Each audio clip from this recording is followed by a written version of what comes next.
আল্লাহ পাক রব্বুল আলামিন কোরআন পাকের মধ্যে বলেছেন, কুল্লু নাফসিন যায়িকাতুল মাউত, প্রত্যেকটি প্রাণীর মৃত্যুবরণ করতে হবে, প্রত্যেকটি প্রাণীর মৃত্যু স্বাদ গ্রহণ করতে হবে।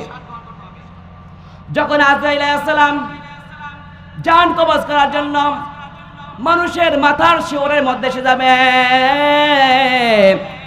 আর যখন মানুষের মাথার সামনে আসবে, যখন একজন বাচ্চা ঘুমিয়ে যায়, টেরও পায় না, তেমনি ওই লোক যদি ভালো হয়, ইমানদার হয়, পাক্কা মুমিন হয়, তাহলে ওই ব্যক্তির জানটা কবজ করবে আজরাইল, টেরও পাইবেন না।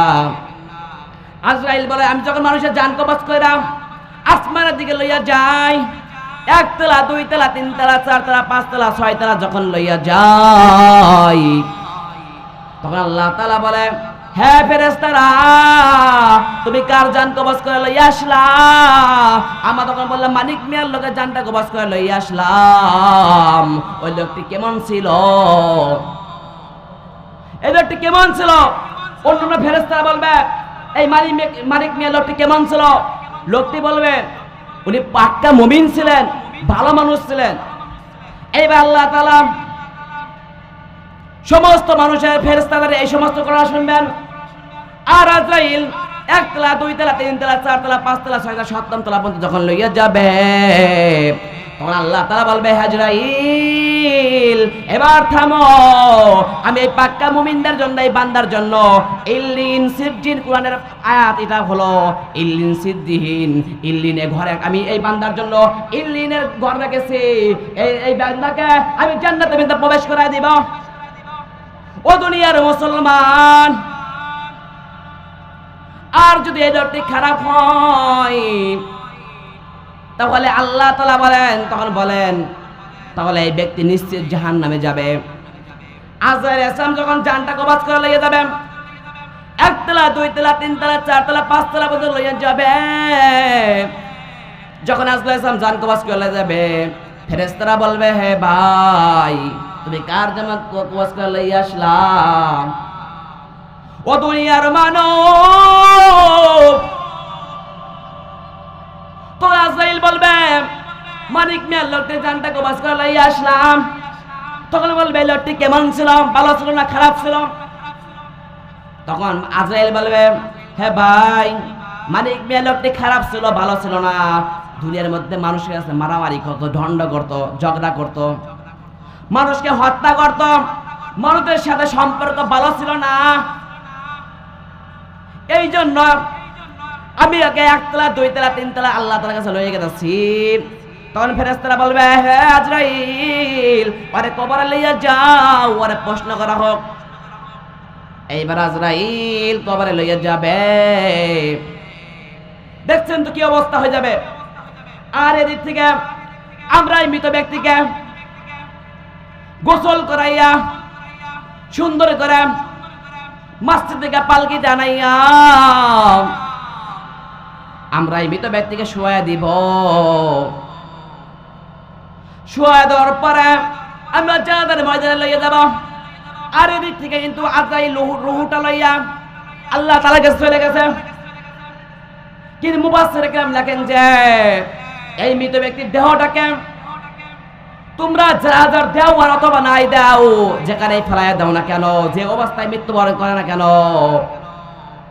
কিন্তু তার শাস্তি কিন্তু ভোগ ওই ব্যক্তি করবে। এইবার আজরাইল যখন জানটা লইয়া যাবে, আর এদিক থেকে মানুষেরা যখন মসজিদ থেকে পালকি টানাইয়া মৃত ব্যক্তিকে খাটে শোয়া যখন হাঁটাহাঁটি হাঁটবে, যখন চলাফেরা করবে, যখন চলতে লাগবে,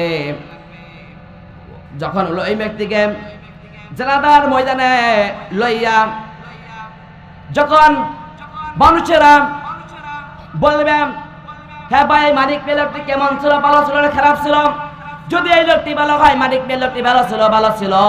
ওয়াহিদিনে সালাসা, যদি বলে 3 বার বলে মানিক মিয়ার লোকটি ভালো ছিল, সমস্ত মানুষের কাছে জবানবন্দি নেওয়া হয়। সমস্ত মানুষ যখন সারিবদ্ধ হয়ে দাঁড়াবে, জানাজার ময়দানে মানুষের সারিবদ্ধ হয়ে দাঁড়াবে, আর তার মৃত ব্যক্তির আত্মীয়স্বজনরা বলবে, এই লোকটি কেমন ছিল, মানিক মিয়ার লোকটি কেমন ছিল, ভালো ছিল না খারাপ ছিল? সমস্ত মানুষের এক বাক্যে বলবে মালিক মেলকটি ভালো ছিল, আল্লাহ তাআলা নাফরমানি করতো না, দুনিয়ার মধ্যে মানুষের ভালো ব্যবহার করত। তখন ফেরেশতারা বলবে, তো আল্লাহ তাআলা বলবে হে আজরাইল, হে দুনিয়ার হে আল্লাহ, তখন আল্লাহ তাআলা বলবে হে ফেরেশতারা, আসলে এই লোকটি ভালো ছিল, দুনিয়ার মধ্যে নাফরমানি করতো না, আমি আল্লাহ তাআলা রাজি খুশি হয়ে গেলাম। এই লোকটি ভালো ছিল, কখনোই নাফরমানি করতো না। এইবার কিন্তু কিয়ামত ঘটিত হয়ে যাবে, সমস্ত মানুষগুলো এভাবে মৃত্যুবরণ করবে। সমস্ত মানুষগুলো যখন মৃত্যুবরণ করবে, আর এদিক থেকে ইসরাফিল আলাইহিস সালাম সিংহায় ফু দেবে আল্লাহ তাআলার অর্ডারে। মুসলমান ভাইরা আমার, আল্লাহ পাক রব্বুল আলামিন বলেছেন ইসরাফিলকে বলবে, ইসরাফিল তুমি সিংহায় ফু দাও। ইসরাফিল আলাইহিস সালাম যখন সিংহায় ফু দেবে, সমস্ত মানুষগুলো মৃত্যুবরণ করবে। তো এই মুফাসসির কেরাম লিখেছেন যে ইসরাফিল আলাইহিস সালাম একবার ফু দেওয়ার পরে সমস্ত মানুষগুলো মৃত্যুবরণ করবে। আবার আল্লাহ তাআলার অর্ডার এসে যাবে, ইসরাফিল তুমি সিংহায় ফু দাও। আবার যখন সিংহায় ফু দেবে, সমস্ত মানুষগুলো আবার জীবিত হয়ে যাবে। এইবার মানুষেরা বলবে আমাদেরকে কে জীবিত করলো, কে আমাদেরকে জীবিত করলো, আমরা তো মৃত্যুবরণ করেছিলাম। এইবার তখন আল্লাহ তাআলা বলবেন হ্যাঁ তুমি মানুষেরা তোমরা হাসরের ময়দান দিকে আসো। এইবার মানুষেরা আবার বেহুশ হয়ে যাবে, ইসরাফিল আলাইহিস সালাম সিংহায় ফু দেবে, মানুষেরা বেহুশ হয়ে যাবে, আবার সিংহায় ফু দেবে, মানুষরা জীবিত হয়ে যাবে। এইবার ইসরাফিল আলাইহিস সালাম সমস্ত মানুষকে যখন লইয়া যাবেন জাহাজের ইসের ময়দানে, হাসরের ময়দানে, যখন মানুষরা যাবে, তবে মুফাসসির কিরাম লিখেছেন যে যারা দুনিয়ার মধ্যে ধনী ছিল, কোটি কোটি টাকার মালিক ছিল, ধন সম্পদের পাহাড় করে ফিরেছিল, তারা অহংকার করতো, আল্লাহ তাআলার সাথে অহংকার করতো, নাফরমানি করতো আল্লাহ তাআলার সাথে, মানুষের সাথে ভালো ব্যবহার ছিল না, খারাপ ব্যবহার করতো। এই সমস্ত মানুষকে আল্লাহ তাআলা সামাওয়াতুন আসমানে থাকবে পা, আরদুন জমিনের মধ্যে থাকবে মাথা। আর এই সমস্ত মানুষ এভাবেই হাসরের ময়দানে চলে যাবেন। আর যারা ভালো লোক ছিল, মুমিন বান্দা ছিল, আল্লাহ তাআলার ইবাদত করতো, 5 ওয়াক্ত নামাজ ভালোভাবে আদায় করতো, এই সমস্ত ব্যক্তিরা আল্লাহ তাআলার কুদরতে ঘুরাই চড়ে হাসরের ময়দানে চলে যাবে। এই সমস্ত মানুষরা ঘুরাই চড়ে হাসরের ময়দানে চলে যাবে। এবার আল্লাহর নবী সাল্লাল্লাহু আলাইহি সাল্লামকে আয়েশা রাদিয়াল্লাহু তাআলা আনহা বলতেছিলেন, ইয়া রাসূলুল্লাহ, ইয়া হাবিবাল্লাহ, যখন হাসরের ময়দান কায়েম হয়ে যাবে, সমস্ত মানুষগুলো যখন উঠবে, তখন মানুষ কিভাবে উঠবে? আল্লাহর নবী সাল্লাল্লাহু আলাইহি সাল্লাম বলেন, হে আয়েশা, সমস্ত মানুষ উলঙ্গ হয়ে উঠবে। আয়েশা রাদিয়াল্লাহু তাআলা আনহা মনটাকে মলিন করে ফেললেন। তখন আল্লাহর নবী সাল্লাল্লাহু আলাইহি সাল্লাম বললেন যে হে আয়েশা, তুমি কেন মনটা মলিন করে ফেললা? তখন আয়েশা রাদিয়াল্লাহু তাআলা আনহা মনে করে বললেন, ইয়া রাসূলুল্লাহ, ইয়া হাবিবাল্লাহ, যখন মানুষেরা উলঙ্গ অবস্থায় উঠবে, তখন মানুষেরা সবাই তার লজ্জা স্থানে থেকে তাকায় থাকবে। তখন আল্লাহর নবী সাল্লাল্লাহু আলাইহি সাল্লাম তখন আয়েশারা বললেন, হে আয়েশা, তুমি তো জানো না, এখানে তো মানুষরা সবাই চিন্তিত থাকবে, পেরেশানে থাকবে,